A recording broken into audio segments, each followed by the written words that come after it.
Salut et bienvenue sur la chaîne de Complotiste Diletteur dans un nouvel épisode de mes propres recherches sceptiques pour vous apprendre comment faire vous-même vos propres recherches de façon sceptique et ne pas croire n'importe quoi. Nous allons analyser une publication parue cette semaine qui parle de personnes qui seraient devenues aveugles à cause de la vaccination du Covid-19.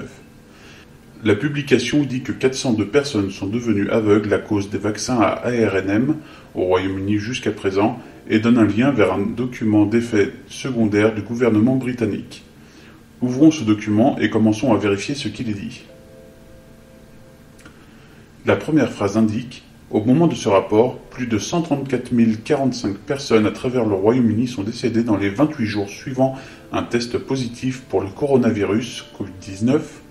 La vaccination est le moyen le plus efficace de réduire des décès et les maladies dues au Covid-19. » Déjà, avant même de commencer à lire le contenu du document, il semble qu'il indique que la vaccination est quelque chose de positif, le contraire de ce qu'essayent de faire croire les complotistes.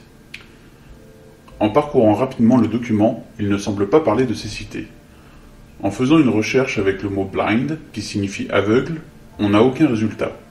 Si on recherche les chiffres qu'ils indiquent comme 101 ou 283, on n'a toujours aucun résultat. On dirait bien que le document qu'ils sourcent n'indique aucune de leurs informations. Mais s'ils traitent les personnes qui ne pensent pas comme eux de moutons, on sait qu'ils ont souvent eux-mêmes l'attitude qu'ils dénoncent et que leurs publications ne sont pas issues de leurs réflexions ou de leurs recherches, mais de bêtes copier-coller.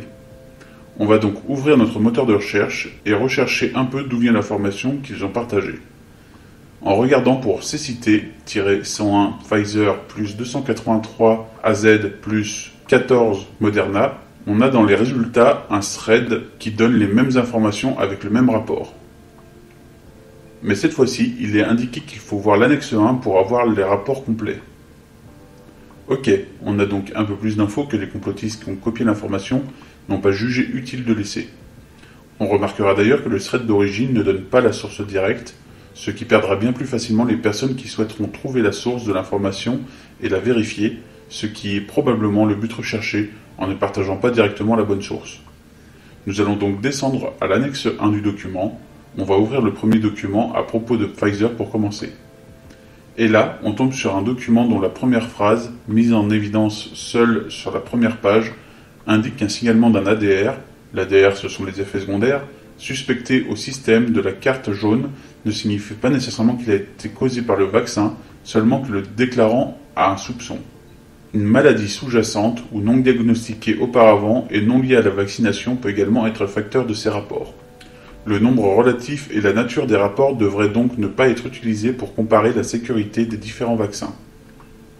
Voilà, tout est indiqué ici, ce document est en aucun cas une preuve d'un lien entre des cas de cécité et la vaccination, et le propre document qu'ils utilisent eux-mêmes comme source indique qu'il ne doit pas être utilisé pour juger de la sécurité des vaccins. Maintenant, si on fait une recherche avec le mot blind, là, en effet, on a des résultats avec des chiffres proches de ce qu'ils donnent. Pourquoi ont-ils fait cette publication en parlant uniquement de la cécité ? Parce que s'ils jugent que les effets secondaires de ce document sont tous causés par le vaccin, eh bien on a un document de 98 pages d'effets secondaires. Et dire que ces milliers d'effets secondaires listés sont causés par le vaccin serait sans doute moins crédible. C'est pour cette raison qu'ils ont peut-être sélectionné qu'un seul de ces effets, afin de rendre l'information crédible et, comme toujours, mieux manipuler l'information des personnes qui croient en leur publication. Voilà comment la méthode sceptique permet de fiabiliser l'information que nous recevons, méthode qu'une fois encore les complotistes n'auront pas suivie et les aura conduits à partager cette désinformation. C'était un épisode de mes propres recherches sceptiques. N'oubliez pas de mettre un pouce en haut si la vidéo vous a plu, de vous abonner pour voir les prochaines recherches sceptiques, et si vous souhaitez soutenir mon travail de défense des victimes d'attaques complotistes et d'éducation à la méthode sceptique, vous pouvez me faire un don sur ma page Utip en description. Merci à vous, et je vous dis à bientôt sur la chaîne de Complotiste Diletteur.